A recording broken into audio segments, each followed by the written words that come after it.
Hello friends, my name is Sourabh Shrivastava and welcome to Mockito Framework series. In this video, we are learning about Mockito's SPY concept. SPY is not a full mock, it's a partial mock.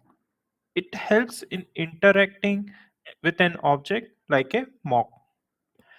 Mockito SPY allow to call a real method of an object unless it is stubbed.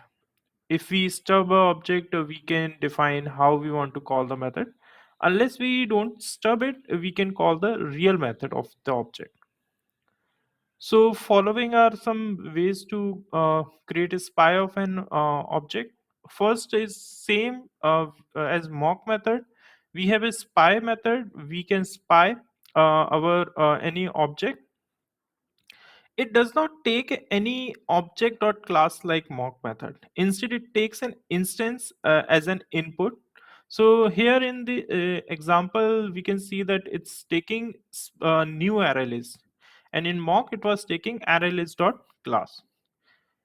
Same at the rate mock, we have at the spy annotation, and it also needs a prerequisite like at the rate mock mockito junit runner dot class or mockito annotation dot open mock method.